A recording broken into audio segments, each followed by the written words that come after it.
Après, pour les entraînements, est-ce que en Thaïlande, vous utilisez des casques de protection lors des entraînements? Parce qu'il y a des profs, enfin des entraîneurs en boxe, boxe anglaise, boxe française, boxe thaï, peu importe, qui préconisent d'utiliser un casque justement pour préserver l'intégrité physique des pratiquants et d'autres qui sont pas forcément pour ça. Donc, vous, c'est quoi votre avis là-dessus? Le boxe plutôt non, sauf si on met le camp. De temps en temps, on met le camp. Après, on met le casque comme ça pour protéger un peu. Hein. Plutôt non, après en sparring, on met pas le casque. D'accord. Ouais, il y a des camps ou des camps, c'est tout. Des camps de choc, après on peut aller comme ça. Mais plutôt c'est pour sparring en anglais. Quoi. On travaille ça une fois, 2 fois par semaine, comme ça. On met le D'accord. casque pour protéger. Il y a des boxeurs qui sont en phagine au niveau du menton, ça, pour protéger. D'accord. Entraînement. Moi, je suis pas très pour, en fait. C'est gênant, tout ce qui est... Voilà. Je pense que, enfin, quand j'ai commencé à faire de la boxe thaï, il n'y avait pas trop ce genre de protection, en fait.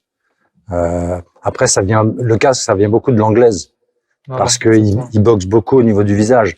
En boxe thaï, même dans les années, quand moi je suis parti en Thaïlande, je voyais pas beaucoup à moins que ça soit des boxeurs en anglaise. Il y avait quand même des Thaïs qui faisaient de l'anglaise, donc ils se protégeaient au niveau du visage, mais j'ai pas connu tout ce genre de protection, en fait. Après, il faut pas trop non plus protéger.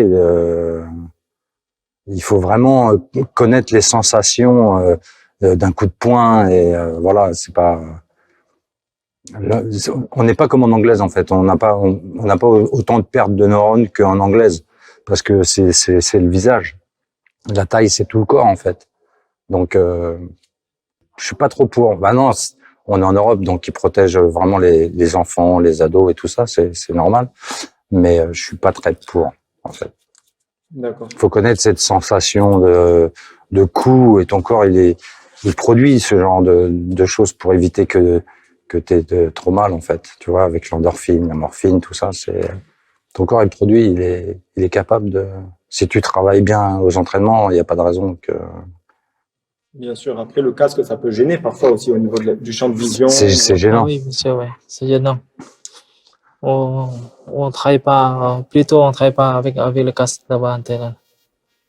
D'accord. Ouais. Moi, de ce que j'ai pu entendre des jeunes qui font de l'assaut technique et des premiers combats sur le ring, c'est gênant, tout ce qui est protection, c'est vraiment gênant.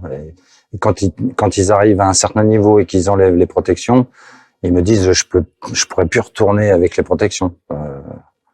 Comme José, par exemple, tu vois, qui a boxé au Lompini et qui a boxé la première fois sans protection, il m'a dit je pourrais plus boxer avec un casque ou avec des coudières ou des protèges tibias, tu vois.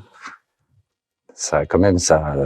Là, t'as pas les mêmes sensations. T'as pas les mêmes sensations, t'envoies pas ta jambe non plus n'importe comment puisque t'es pas protégé, donc tu fais un peu plus attention à ton corps.